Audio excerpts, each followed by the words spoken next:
В эфире телеканала «Якутия-24» программа «Актуальное интервью». В студии работает Кристина Якупова. В Якутске завершила работу международная конференция о сохранении языков народов мира и развитии языкового разнообразия в киберпространстве. Контекст, политика, практика. Посвященная Международному году языков коренных народов и 65-летию членства России в ЮНЕСКО. О проведении международной конференции и о сотрудничестве Республики Саха-Якутия с ЮНЕСКО мы попросили рассказать министра по внешним связям и делам народов Якутии Гаврила Кириллина. Гаврил Витальевич, здравствуйте. Здравствуйте. В этом году исполняется 65 лет с момента вступления России в ЮНЕСКО. Когда Якутия начала сотрудничество с этой международной организацией, какие значимые проекты вы бы отметили за это время? Да, ЮНЕСКО является специализированным учреждением Организации Объединенных Наций по вопросам культуры, образования и науки. Республика Саха-Якутия активно сотрудничает с ЮНЕСКО с 1991 года. Это с момента создания комиссии Республики Саха-Якутия по делам ЮНЕСКО. И с тех пор у нас Якутия является одним из самых активных регионов России, именно регионов сотрудничающих с ЮНЕСКО. В настоящее время мы реализуем 26 долгосрочных проектов с ЮНЕСКО. Большое внимание уделяется также таким проектам в сфере образования, как развитие общинных родовых кочевых школ в северных районах Республики Саха-Якутия. Это что касается сферы образования. Вы также знаете, что у нас 22 школы в республике являются ассоциированными школами ЮНЕСКО. Реализуются такие проекты, как «Человек и биосфера», «Культурное многообразие и диалог культур», «Информация для всех», такие проекты, как «Музыка для всех», «Встреча шедевров ЮНЕСКО на земле Олонхо». Это вот наши долгосрочные проекты, которые мы уже реализуем на протяжении многих лет у нас в республике. Если говорить о недавней конференции языковой, то ведь это не первая конференция ЮНЕСКО, которая проводится у нас в республике. А почему именно Якутия выбрана местом проведения? Совершенно верно, да. У нас данная международная конференция под эгидой ЮНЕСКО по сохранению языков проводится в республике уже 4-й раз. Вы знаете, в 2007 году была проведена, в 2008, вернее, была проведена первая конференция у нас в городе Якутске, по итогам которой была принята Ленская декларация.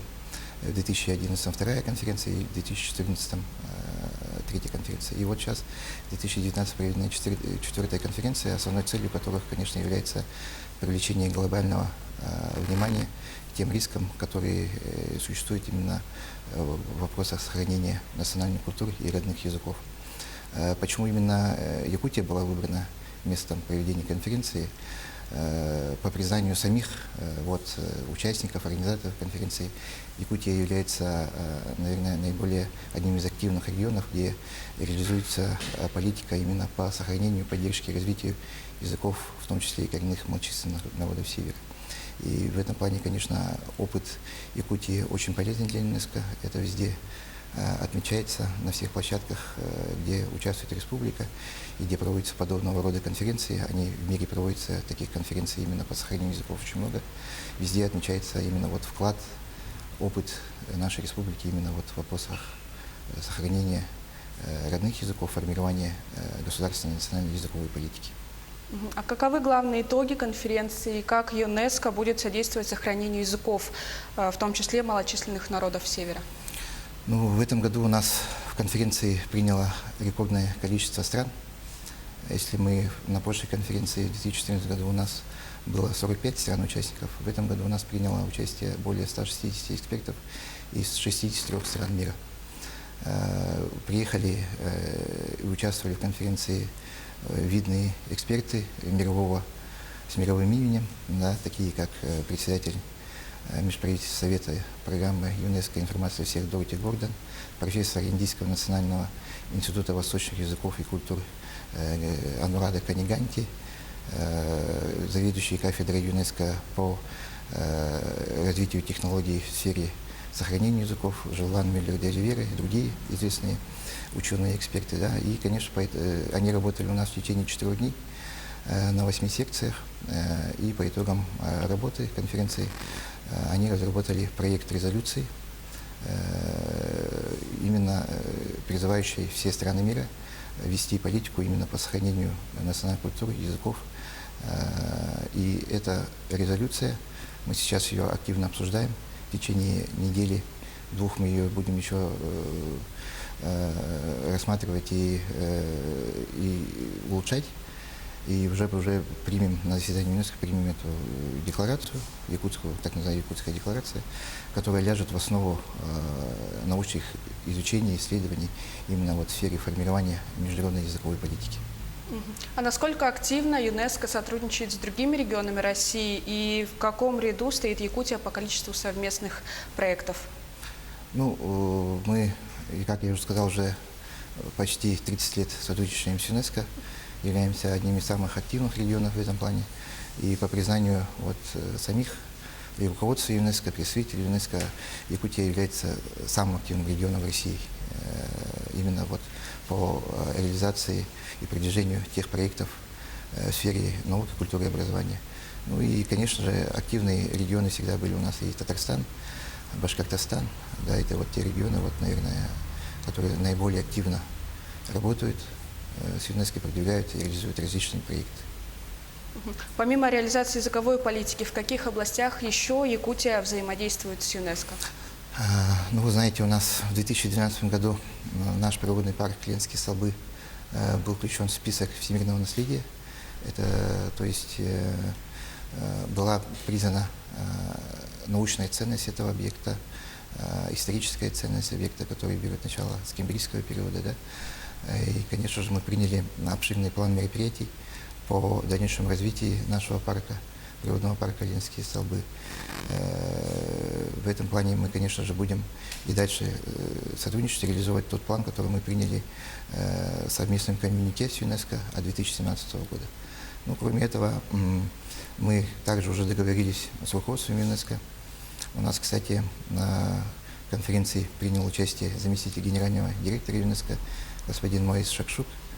Мы также с ним проговаривали вопросы по дальнейшему развитию нашего сотрудничества, в том числе и по созданию сети биосферных резерватов, и в том числе и продвижение наших биосферных резерватов и их дальнейшее включение во всемирную сеть биосферных резерватов ЮНЕСКО. В этом плане мы дальше будем работать. Ну и, конечно, те проекты, которые у нас реализуются, в том числе и по кочевым школам, и учителя Арктики, мы будем дальше их продвигать, продолжать, потому что уже за время сотрудничества у нас наработана очень обширная база, в том числе научная.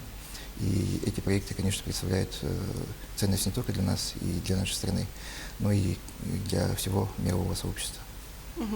А что еще для республики значит включение в список культурного наследия ЮНЕСКО? Ну, конечно, включение в список культурного наследия ЮНЕСКО это ко многому обязывает. Это означает то, что мы должны соблюдать и конвенцию по сохранению памятников всемирного наследия, да, принимать и реализовывать долгосрочные планы по их развитию, да, потому что вот на примере Ленских столбов мы видим, что наши Ленские столбы являются одной из составляющей нашего имиджа нашей республики, являются визитной карточкой, которая привлекает гостей со всего мира. И, конечно же, в этом плане тот план, который мы приняли по развитию нашего национального парка, плюс мы будем дальше включать и расширять его, и, конечно, совместно работать над тем, чтобы сохранить его в том виде, который он сейчас существует, практически, можно сказать, в первозданном виде, да, для наших будущих поколений. Вы сказали о совместных проектах, а какие еще проекты готовятся? Нам интересно.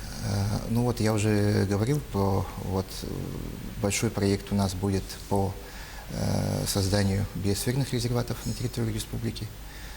Мы в прошлом году, вы знаете, был создан заповедник Каталык в Алайховском улусе, да, и этот проект мы будем продвигать, в том числе с целью включения его во всемирную сеть биосферных резерватов. Ну и, конечно же, есть проект еще, который сейчас тоже идет, мы будем дальше его развивать. Это материальная и духовная культура народов Якутии 17-го, начала 20 века в музеях мира. Это тоже очень интересный проект.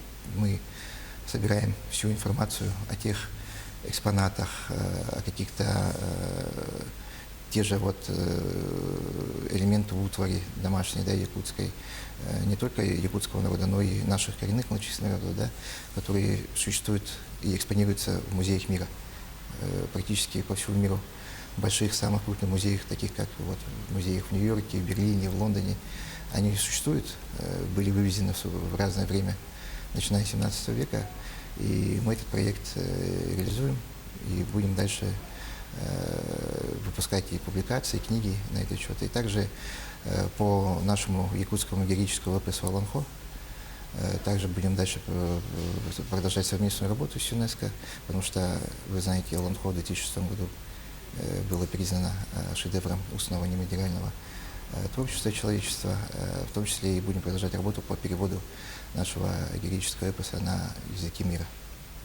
Мы надеемся, что сотрудничество будет плодотворно. Гаврил Витальевич, спасибо, что ответили на наши вопросы. Спасибо. Я напомню, гостем сегодняшней программы был министр по внешним связям и делам народов Якутии Гаврил Кириллин. И обсудили мы сотрудничество Якутии с ЮНЕСКО. Оставайтесь на Якутия-24.